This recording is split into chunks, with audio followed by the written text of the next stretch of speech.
జనసేన మీద మాకుంది. కలిసే ముందుకు పోతాం, అన్న తమ్ములు శాశ్వతంగా ఉంటాం, కలిసే ముందుకు పోతాం. వీళ్ళు ఎన్ని కుయుక్తులు పన్నినా, ఎన్ని మా మధ్య విష బీజాలు నాటి విచ్ఛిన్నం చేయాలనే ప్రయత్నం చేసినా వీళ్ళ ఆటలు అయితే ఖచ్చితంగా సాగవు. ఇది యథార్థం ఒకటి. రెండోది, ఇందాక పెద్దలు మాట్లాడారు, ఏది మీడియా మేనేజ్మెంట్ అని, వ్యవస్థలు మేనేజ్ చేసేసారని, ఇవన్నీ చేసేసారు. ఓటుకు నోటు కేసులో రేవంత్ రెడ్డి గారు, చంద్రబాబు గారు వెళ్తారని.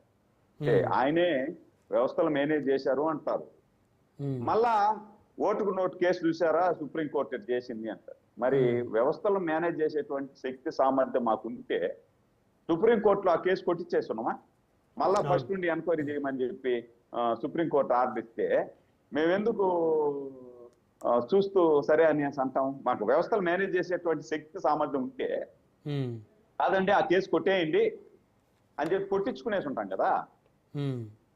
అన్ని మీరు ఆయనే చెప్తాడు, వ్యవస్థలు మేనేజ్ చేస్తున్నారు అంటారు, ఈ కేసు చెప్తారు. దాన్ని బట్టి అర్థమైంది కదా, మేము వ్యవస్థలను మేనేజ్ చేసేటువంటి శక్తి సామర్థ్యాలు మాకు లేవు.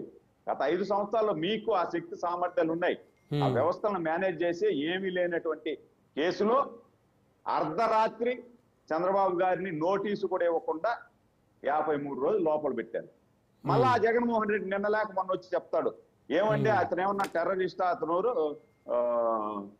కర్నూలులోనే అన్న పరామర్శించేదానికి ఒక అతనికి వచ్చి విరూపాక్ష ఎమ్మెల్యేని పరామర్శించేదానికి వచ్చి అర్ధరాత్రి ఎత్తుకొని పోయి లోపలేసేస్తారా, ఒక నోటీస్ అన్న ఇవ్వచ్చు కదా అని చెప్పి ఆయన మాట్లాడతాడు.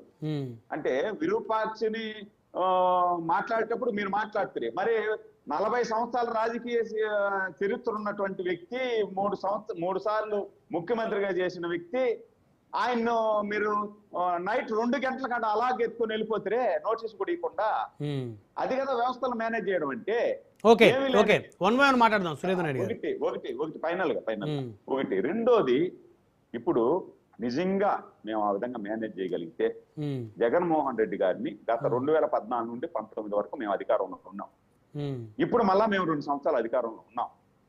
మేము మేనేజ్ చేసేటటువంటి పని అయితే ఈడీ అటాచ్ చేసిన 43,000 కోట్లు. మరి కోర్టు మేము మేనేజ్ చేసి, వ్యవస్థలు మేనేజ్ చేసి జగన్మోహన్ రెడ్డిని రోడ్డు మీద తిరగనిచ్చుంటామా? ఎత్తు లోపల కూర్చొని పెట్టేసి ఉంటాం కదా మేము మేనేజ్ చేసే పని అయితే.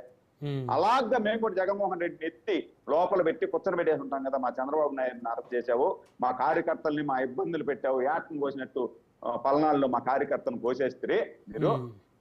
కాబట్టి ఇప్పుడు మాకు ఛాన్స్ వచ్చింది, మేనేజ్ చేసే ఛాన్స్ అనేసి మేము ఎత్తి లోపల పెట్టగలుగుతాం కదా, పెట్టేసి ఉంటాం కదా.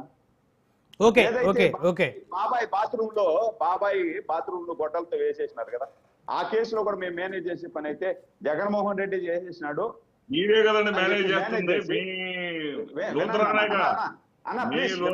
సురేంద్ర నాయుడు గారు మాట్లాడదు, మళ్ళీ శ్రీనివాస్ రెడ్డి గారు వందని మాట్లాడదాం, సమయం తక్కువ ఉంది, మళ్ళీ మాట్లాడదు. మేనేజ్ చేసి మేము ఆ విధంగా మేనేజ్ చేసి జగన్మోహన్ రెడ్డిని మీద కేసు పెట్టేసి జగన్మోహన్ రెడ్డిని కూడా ఎత్తి లోపల కూర్చొని పెట్టేసి ఉంటాం కదా ఈ కేసులో. ఓకే సురేంద్ర నాయుడు గారు మళ్ళీ మాట్లాడదు. అవినాష్ రెడ్డిని కూర్చొని పెట్టేసి మాట్లాడదు. మనతోటి మస్తాన్ రావు గారు ఉన్నారు, రాజకీయ విశ్లేషకులు, వారితో మాట్లాడదాం. సురేంద్ర నాయుడు గారు మళ్ళీ మాట్లాడదు. మస్తాన్ రావు గారు గుడ్ ఈవినింగ్ అండి. Good evening sir. Good evening. మీరేం చెప్తారు?